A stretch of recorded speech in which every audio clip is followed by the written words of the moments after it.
Hello everyone, and welcome to another Tolkien Guide video. We're doing an unboxing of the limited edition signed Alan Lee Lord of the Rings that came out. Well, technically it comes out today because I think today is the day it's meant to be being dispatched to people, but it came out a bit earlier for some. We're going to go and show what the new book looks like, and we'll do some comparisons with the Folio Society Lord of the Rings edition and the blue non-limited edition Lord of the Rings that came out. Was it last year? Or was it the year before? The year before. Last year. Yeah, they came out last year. Yep. Andrew, you got the forklift and got the folio books down off the shelf. I've got one of them down off the shelf because it's so heavy. You be very careful. If you drop it, you have a big hole in the floor in your house. So I have got it out of the box, but I haven't unwrapped it yet. So the box it comes in is pretty substantial. So what kind of packing did HarperCollins supply you with? Well, the HarperCollins packing it's really good. So you've got all these folders like this, and it all goes together. It's very sort of folio influenced. Coming all the way from Scotland, right? Well, I'm assuming it came from Scotland, but obviously the books were all made in Italy, so they would have come from there, probably to Scotland, and then back down to here. I don't know how HarperCollins do this, but they use DPD to send mine. And because I bought two copies, well, my uncle bought one and I bought one, but both be delivered to my address. One driver turned up and he drove all the way here in his van. And 5 minutes later, another driver turned up and drove all the way here in his van. And they both knew each other, and they were talking to each other in the road before they went and delivered it to say hello to each other. That's very efficient. I think that's a good idea. That's very efficient. I think they should have probably hired about another 4 or 5 drivers just to move it between various places. Being as efficient as possible. These books are so valuable that HarperCollins assigned one driver to each book, right? Each one that's sold gets its own driver, gets its own delivery driver. They gave me a PIN number as well to give to the driver, and because I had 2 of them, I didn't know which the PIN number was. So you had to give both and said, I don't know which one it is. And they said, who's it for? And I said, I don't know. One's for me, one's for my uncle. So, but anyway, they let me have them both. I managed to get through their wonderful security to get both of them. Right. Well, I think we can start if you put the other camera. Yep. Got you up there. No, you got me up. You got me up, not the unboxing one. Put the unboxing one in the middle. So we see Andrew got number 323. Yeah. Which really want me on the middle screen, not the unboxing. The unboxing one in the middle. Can you move that over? It's over for me. And it's not for me. I'm seeing myself in the middle. I can see on my screen. On the side. I can see the camera on the side there. Yeah, so the camera should be in the middle, not on the side. Okay, and then this one should be. Bear with us, guys. There it is. There it is. That'll do. So as everybody established on the site, it didn't really matter what order number you were in the queue. The numbers where they sent you. 323 was the second one that we bought, and that was about 15 minutes after the first one, and the first one was number 800. So there's no relevance at all in the. No, these boxes are sitting on a warehouse shelf, and they're just grabbing them randomly. Yeah, they're just grabbing them and packing them. So is that paper wrapped or is that? Yeah, it's just paper. Like butcher paper wrap. Yep. See just a little bit of that slip case there. What would you call this? Is it a clamshell case? Well, it's a weird case because you have to put it on its side. It's not really. I don't think it's designed to go like this. It's a clamshell case. It's just it's a very large clamshell case. And so you can see it has a magnet in it here to hold it closed. and so it's got nothing on the back, and then it has. What was that illustration on the front? I'll come back to that one in a minute. So that Okay. one is, and then you've got the Lord of the Rings upside down. That's the right way. Yeah. So you've got the Lord of the Rings on there, and then on the front, the illustration is Lothlorien. Ah, okay. That's So, it's very nice. and it's nicely sort of stuck on. Is it adhered on? I would guess. Yeah, it's glued on. I think it's part of the. It's tipped in, effectively, but glued. Mm-hmm. Very similar to the folio design. Very similar to the design from last year. And then to open it, it does stick a bit because of this magnet, so that holds it. So it doesn't open that. Is the magnet's pretty strong? I'm assuming. Yeah, which is quite nice. So it's not going to open. And then inside, there's Lothlorien again. You've got Lothlorien again. Okay. Yeah. You've got a little booklet which has the art card inside. So there's the booklet, and then the art card is upside down again. Let's do it the right way. Is that? That is the Forging of the Ring. So that's a new picture. I don't think that's in the books at all before. And I don't think, I'm going to check this, I don't think it's in the Folio Society one either. Is that on the booklet, the front, the White Tree of Gondor, is that an Alan Lee design, or is that, I wonder if... Oh, what, the... on the, underneath the card. On the booklet, okay. I wonder if no, they've done that. That's got to be a HarperCollins. That's a HarperCollins one. Yeah. They've done that themselves. But the card, the illustration, the Alan Lee one, that's a new one, huh? It is, and it's quite nice actually. I haven't. He's pretty good at doing illustrations of majestic ones like that. Not as good as some of the other illustrators. Now, inside, it's got this convoluted tray thing to get the books out. So the first one is just on the top. And I think you can pull the whole tray out. And those illustrations on the cover, those are not new. Those have been around. Yeah, those have been around. And then you can pull the second one out. So I'll leave that one out of the way. You can pull this one out, and it falls out. So it just comes out. Oh, so it comes all the way out. It comes all the way out, and then you can pull the third one out as well. And those ribbons are black or gray or? Well, can you see the ribbon on there? So it's a black ribbon, and it's attached to the shelf. I got it. Okay. And it pulls it out. Well, about an inch under the paper there. It's glued inside the tray. Yes. So it looks quite strong. I don't think it's going to fall off or anything. But it's an unusual design, though. It's very complicated, and you think, well, why would you do it like this and not an ordinary book? Anyway. I do like the cover, the cloth cover. I like that charcoal color. It's very nice to see it on video. What I'm going to do is I've got on the desk, I've got the two towers. I've got the previous two versions of them. So I'm going to take this one off the desk and then just compare the two towers with the earlier ones so you can see what they look like together. So let's put that back in there.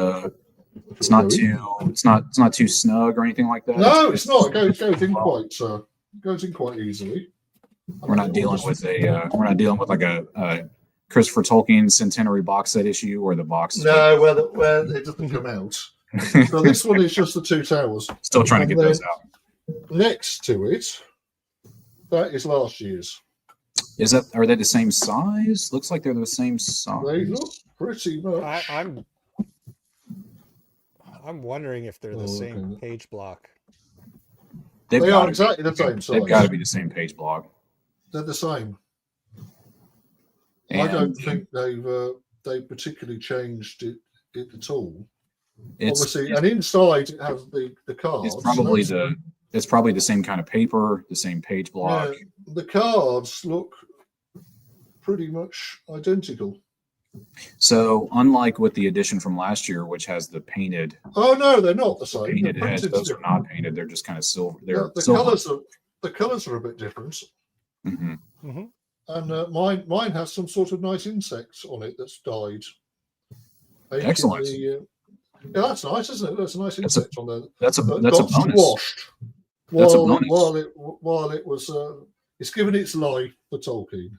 See, and Andrew HarperCollins didn't even charge you for that. They gave you that for free. No, I got that for free. Yeah, I'm sure they probably will send me a bill now and say that they want some more money for getting a free insect with it. But they are different colours, actually. Probably the insect got inside and messed all the colours up. So okay? They look identical to me on screen. So you're saying No, they do. If you actually get them, you'll notice they're slightly different. Okay. But it's pretty subtle. And I think if I swapped them over and mixed them up, I wouldn't make the slightest bit of difference on it. But inside, so as opposed to being, I got a nice. I don't know if you can see that, but can you see the nice little mark there from where the insect gave its life? It glued itself to the art. It glued itself to the cover. That's really committing to the story right there.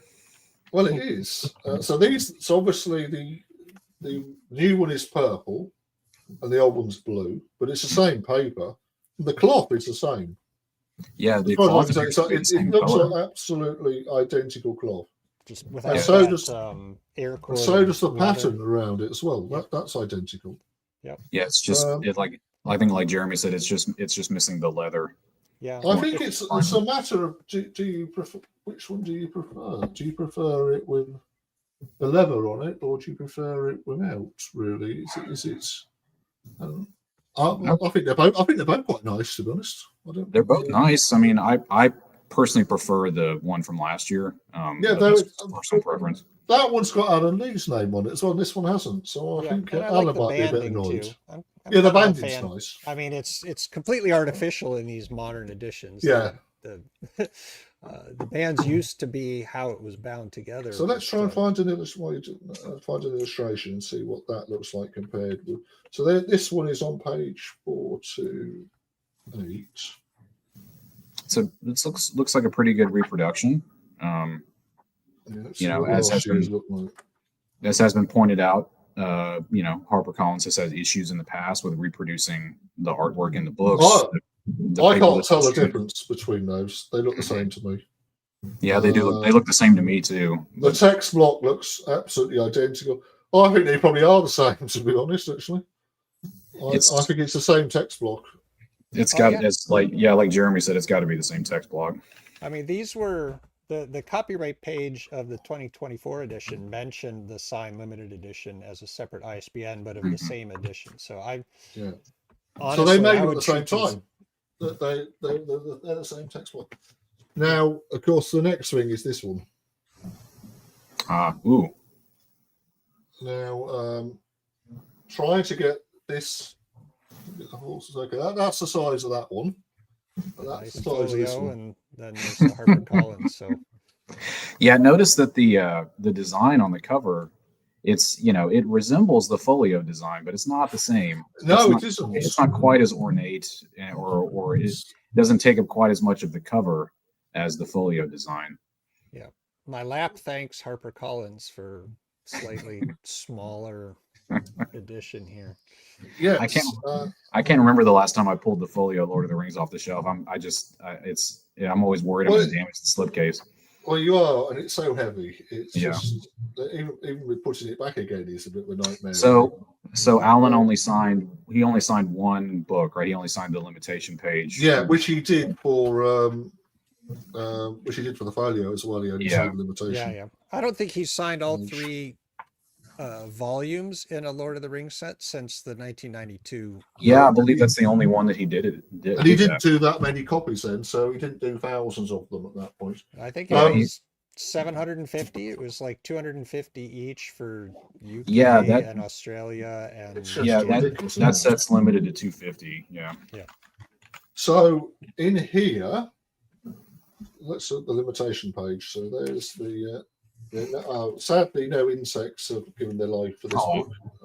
That's a Sadly, no. I'm going to complain about that, I think. All right. So there's an invitation There's page. an invitation page.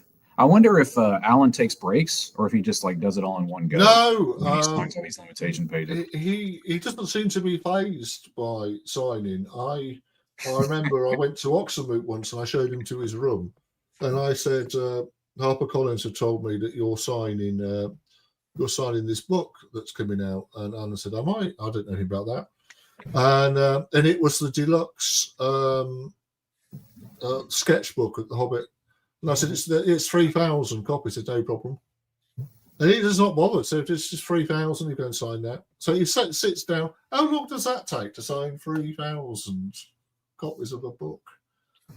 It must drive you. Yeah, it must be. It's quite good. So this is number 3. He hasn't given up yet on 323. I'd imagine if you got 999, it's probably a bit scribble or his name because he's up fed up. I don't know. Signing them. I don't know how many Alan Lee signatures I have at this point. I lost count a long time ago. They're all the same, aren't they? I have a lot. They're all identical. Yeah, we've had some members point out that we're a little bit spoiled in the UK and in the US with access to his signatures. They're a lot harder to come by. Yes, they are. Internationally. Oh, okay. Yeah. So we joke a lot about, it being more rare to find an unsigned. Maybe we should stop joking about that. I don't want to hurt anybody's feelings. No. No, we just have to help people find more of these signed editions. Yeah, there you go. Yeah, I'll start digging for more. So it has a list of plates, and each book's got a book, but this is the same again. This is exactly the same as last year's. Yep. So I think if people actually have a copy of the pre-volume one from last year, Oh, Andrew, show us it's the not map. that different. Well, this is the map. That's my favorite. That's one of my favorite parts of the of when I get a new Lord of the Rings or Hobbit. It's nice when they're a little bit. Oh, that's a good size. That's a good. Yeah, size. it is. There have been some recent maps that have been tiny. Well, this is the Unfinished Tales Yes, map. yes. This is the one that Christopher did for the Unfinished Tales. Right, exactly. I prefer And that one which is probably the best version of the map. That's the best one. The one It's the for best one. one that, and yeah, it's that's the best. larger. Like I like the physical size of the paper that they've used for this. That's good. Is it the same size in last year's, or is it bigger? I don't know on the map. Yeah. It's got to be the same size, I would guess. While you're pulling that out, just a random little bit of trivia. I was talking with Alan about some particular illustrations, and I read it right off of the HarperCollins list of illustrations, and Alan's like, "Which one is that? Can you describe it to me?" Because he doesn't name them. No, he doesn't never name names them. his He art. doesn't, yeah. It's just HarperCollins. Whoever's HarperCollins editing the names volume just puts a descriptive title on each, and so you'll see the same painting with different titles, different and a names. list of illustrations from different editions. Because But you have to name them though, because if there's a problem with one of the images and Alan doesn't name them, then how do they know which one's got the problem with it? There's absolutely no way that you have to name them. I don't know why he doesn't do it. Well, because most other artists do always give names to their pictures or their illustrations. So I'll get the box back out again just to. Cool. Yeah, I'll put it back up. Is it particularly heavy, Andrew? The box? No, not really. No. Not compared with the Photo Society one. It's you hardly notice it compared with that one. Let's get it But back up on the stage. There we go. It's quite a. So, and that's actually I just put last year's back in there, and which actually fits. So you can put the non-deluxe ones in, and they fit perfectly. So that was last year's. I mean, you're spending a couple £100 for this innovative, For the box. air quoted, for the case. Yeah, for the shelf, for the books. shelves. You know, Yeah, the shelving. They've dropped the blue leatherette, and they've added this slip case, and there's a couple new illustrations which are on the front of the books, right? Those 3 illustrations are new. No, these are the same illustrations as last time. The illustrations on the front of the book are not new. They're the same. No, Right. these are exactly the same as they were last year. Yeah. What's the shelving made of, Andrew? Is it just kind of like cardstock? It's a heavy card, I think. Paper covered, so- looks like. That is the. So you didn't get onto the question. Well, if you have the Folio Society one, should you be mad like me and buy this one as well? Well, I think the answer to that one's no, really, because you've already got a really nice version of the book. But the question really is, if you have last year's 3-volume one with the blue spines with these, is it worth spending £750 at the moment to buy one of these? I mean, it's a difficult question, that one. It is. It's a great question. I mean, I think I would say it's entirely personal preference. I mean, if you like the new design of the clamshell box and you think that's an interesting way to store the books or an interesting way to display them on your shelf, that would be in, maybe then you should buy this particular set. If you like the design of the entire book being, cloth bound, and you like that better than the quote unquote leather of the quarter bound from last year, perhaps that might make you pull the trigger. The price to me seems a little high still. Yes. It seems, I mean, I'm being trying to be nice here. The price seems a little too high for what you're getting, but that's just my own opinion. I think I have to agree on that one. Really, Yeah. It's at the moment it's this value for money if you want a nice set of Now of an Alan Lee edition. Well, you need to buy the ordinary one, and if you're in the UK, you can always get him to sign the original one as well. He loves signing books, but I appreciate some people don't have access to getting Alan to sign things. Yeah. So that's where there's a problem there. The other thing to think about too is this set is obviously limited to 1,000. Last year's set, not so much. It's not limited at all. I don't know what the print run numbers were for the first printing of the box set, but it was more than 1,000. So well, I think they've done multiple printings as well. I don't think there's just been one. Yeah. So I think people will enjoy this set long term. I can't prognosticate. Gonna guess that it's gonna sell out. It's nowhere near selling out at this point. There's no rush. So if you're on the fence, you've got time to be on the fence. Unlike the folios, which seem to have somewhere between 15-minute and 3-hour lifespan when they do the what did the Hobbit sell out in? 15 minutes or 20 minutes or something? Yeah, 15 It was minutes. about 15 minutes past the official start time, but they were purchasable about 20 minutes before. So it took about 45 minutes to sell out, but that was because a lot of people snuck in before they officially. I was one of them. I snuck in. So did I. Yeah. I haven't gone for this set. I will likely regret it 5 years from now. But well, you might do. I still think you don't really know. It's not one. I think for the Folio Society Lord of the Rings, people have sort of regretted not getting it because it's very nice. But again, that one I still think was overpriced. I still think they could have charged the same as this one, to be honest. I think it's hard to call the Folio overpriced when it's the Lord of the Rings is going for like 3 or 4 times. I know, but I still think it was. I think it was overpriced at this point. I did not buy that, and I still don't regret that. I am not a fan of the Folio design personally. Just cosmetically, didn't strike me. I do like this one better, and I really do appreciate them experimenting with the tray case, with the slide out drawers. It might be just a gimmick. I loved when they did the 7-volume hardcover little box sets, when they try something new, right? When it's not just another 3-volume in a box. It's new. That's a good point about the 7-volume. That's a good point about the 7-volume, because those books have held their value too. Hardcover, even though they're like volume, cheap manufacturing, they're still in demand because they're they've held their value. They're actually going for, when one comes up, they go for a lot, especially if they have the CD with them. So you're right, Jim. When HarperCollins does try something new, I think you can put this on the shelf like this. But you can't open it very easily. You can only open it when it's flat on when it's this way. But you could, I suppose, you could put it on your shelf on its side.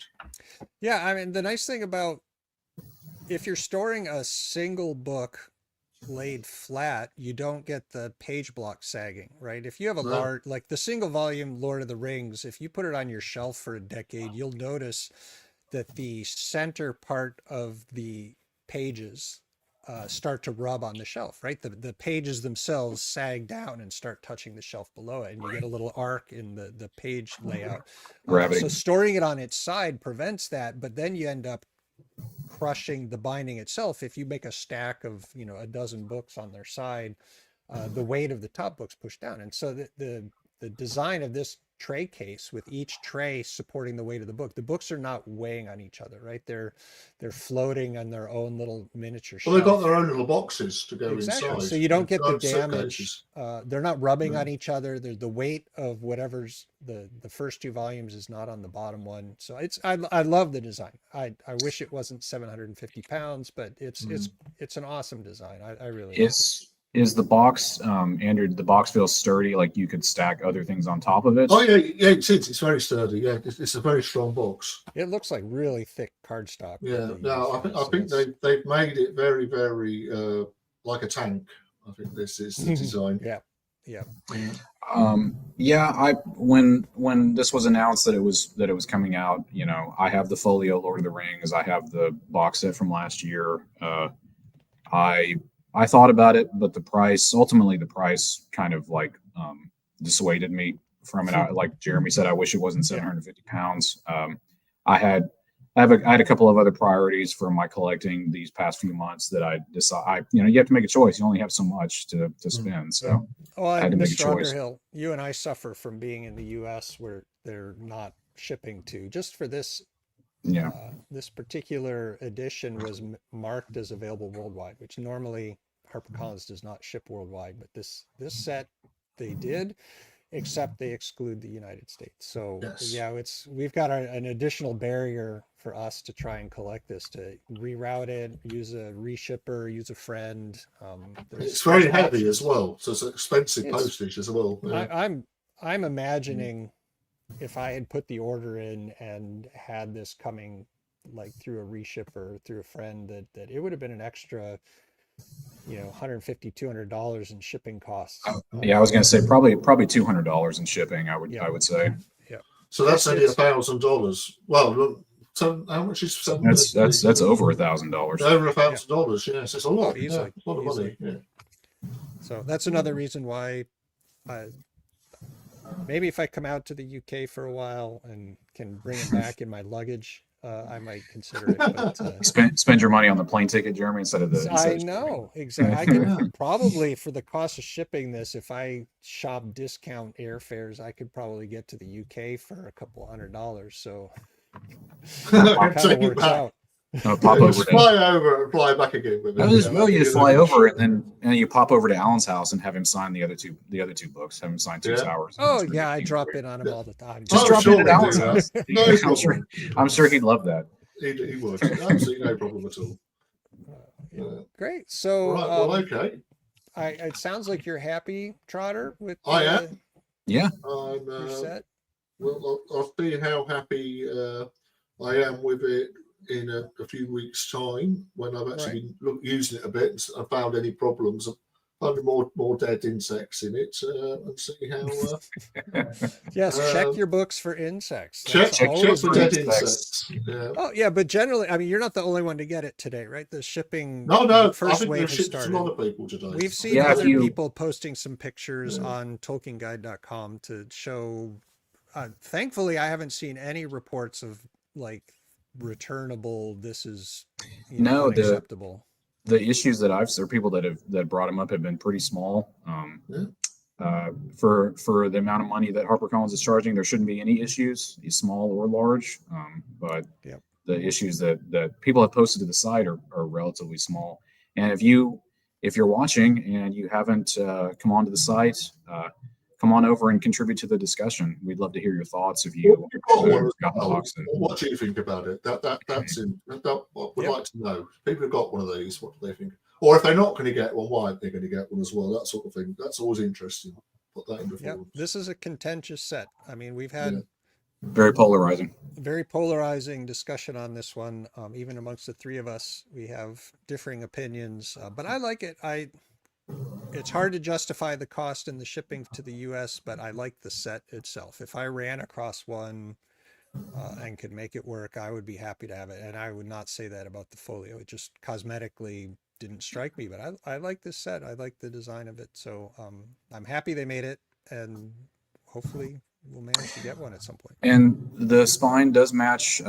Just before we go, if you've got the other deluxe edition series with the illustrated slipcases, the Guide to Middle Earth, the Silmarillion, Unfinished Tales. Yes, it matches those. It's great. Yeah, the spines do match those. So if you like the matching on the spine on the shelf like that, that might be another reason to get this set. Yes, they do match with those. Very cool. Well, thanks, guys. This is a good conversation. I think we're petering out on things to say about it. So the recommendation is, if you like it, go for it. Buy it.